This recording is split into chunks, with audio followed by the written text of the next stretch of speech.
Hey people, it's me again. We're going to do a little video here called Calling Bullshit on Marketing Bullshit. Now I'm not going to let this one get as stretched out as the one I posted a couple years ago where I called bullshit on all of the features of the Zip Grow Tower. And yeah, that one went out for a little while. Went way out for a little while. But before we get to that, I want to address one thing in regards to the 3D G-Tower segments that I posted the video on. I got a lot of flack from people saying that I'm not receptive to other people's input or suggestions for design improvements.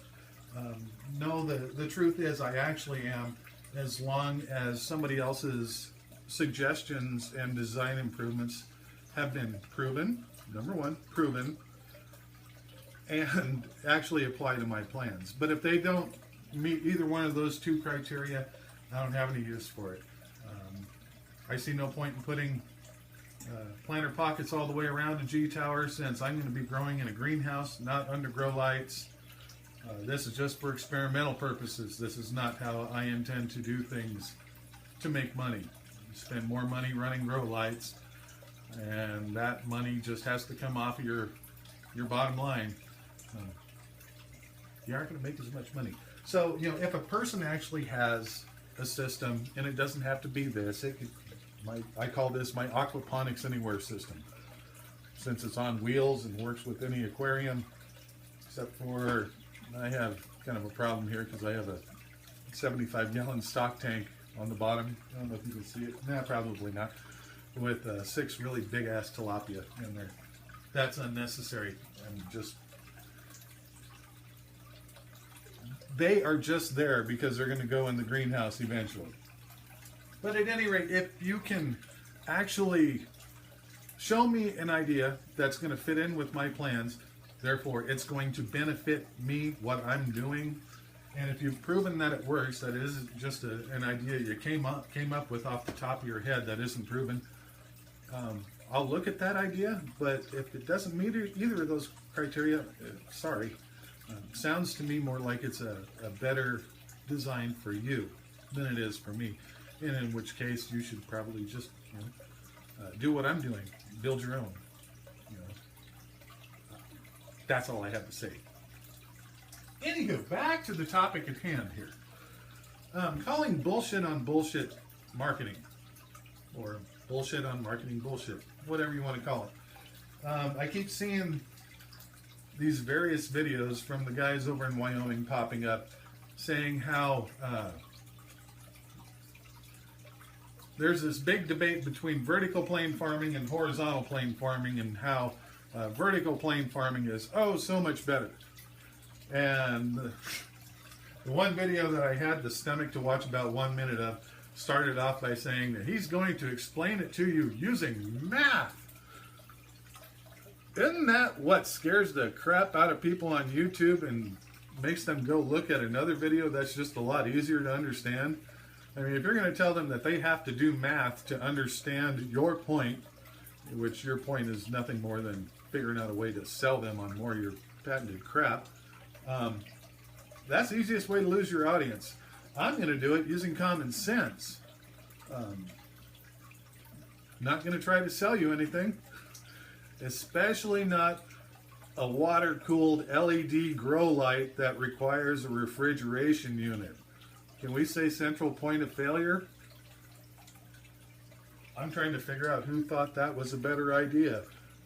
The idiot that came up with the idea, or the other idiots watching the videos going, that's a really freaking good idea. Dumb. So, enough of that. I'll show you what I have here. My little aquaponics anywhere system. These are our Crop King brand NFT rails.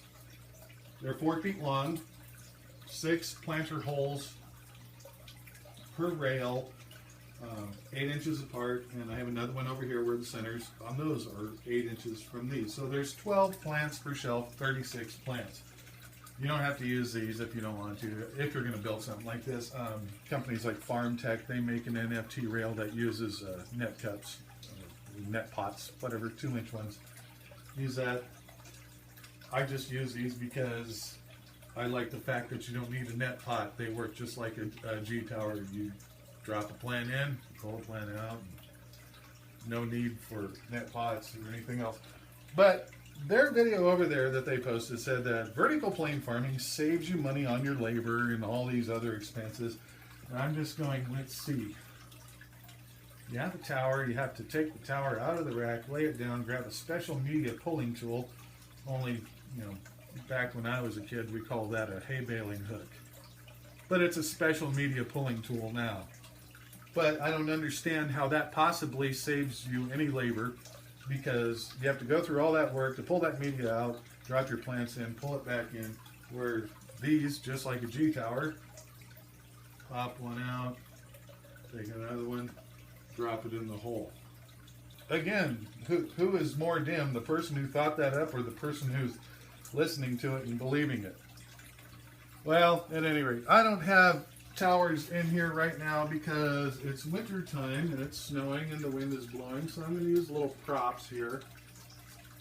I'm going to use a little prop here that's equivalent to one of the B towers, 4 feet long, 8-inch. Plants are 8 inches on center, so you can get 6 in a 4-foot section. If you had one of their towers, you add another foot, 8 inches up, you can get 1 more plant. So therefore, you can get 7 plants. Right. Certain parts of their philosophies over there make me laugh. Their tower spacing guide. If you're growing in a greenhouse, they should be 20 inches apart, 16 inches deep, you know, apart, going deep like that. Or if you're growing inside or on a green wall or something, they can be 12 or 8 inches apart. Must make plants self-aware. There must be some kind of magic in there. But either way, this proves there's 12 plants here in this little area.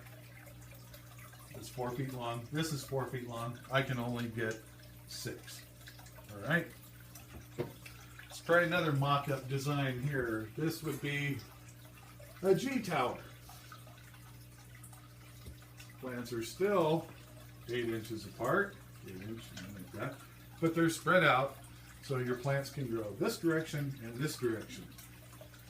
Never mind that this still is not a very plausible situation because this plant can't really grow anywhere. It can't go up, so therefore it has to be higher. So you're still putting a dent in your space requirements. You need more space. Well, let's do another one here. This is another spin, only this would be on the 3D G-tower, since you can rotate your planters. So you could have 1, 2, 3, 1, 2, 3, 1, 2, and so on. Now, from what I found is that 16 inches apart, which is slightly less than what they recommend, 20 inches on their zip grow towers in a greenhouse, that's it. That is the best spacing. Your plants are not going to shadow each other. You're not going to overcrowd things. But let's say that even if you were using G-towers, well, that's 12. That's 12. So they're 12, 24. If we had another one over here, that'd be 36. To me, that looks exactly the same as 12, 24, 36. Pushing them together to get one more in here isn't going to help. It's just going to crowd your plants. You're going to have shadows, and you'll end up with a bunch of stunted little runt plants. So this is common sense here. This is not making you dig out the abacus or the slide rule or scientific calculator. This is just common sense visually right in front of your eyes. Now, please tell me, if you're using 3 G-towers with 12 planters per tower, how is vertical plane farming any better than horizontal plane farming? I'm not seeing it. If you happen to see it, please do your own video or draw me a diagram showing me how one is any better than the other. If you're growing in a greenhouse, each method is only really effective for 2/3 of the year. When the sun is low in the sky in the wintertime, you have light coming in across your towers like this. All your plants get even amounts of light. On an NFT rail, that ain't going to be the case because your sun's low here, only this front rail is going to get the light. In the summertime, when the sun is higher, all your rails are going to get equal light. However, in a tower, your top plants are going to get all the light. All your plants below it are going to suffer because they're going to be living in the shadows of whatever's above it. So again, one is no better than the other. Each one of them is only good for 2/3 of the year. You might as well implement both in a greenhouse so you can maintain your productivity the entire year. Here it is. Here's your common sense. Neither one is any better than the other. It's only better, the vertical plane farming is only better if you're from Wyoming and you're trying to sell people your product. And you can bullshit them. That's all. I'm going to shut this off because it looks like I'm almost at 13 minutes now. Was not hoping to go that long. Take it easy. I have more stuff on the way. Bye.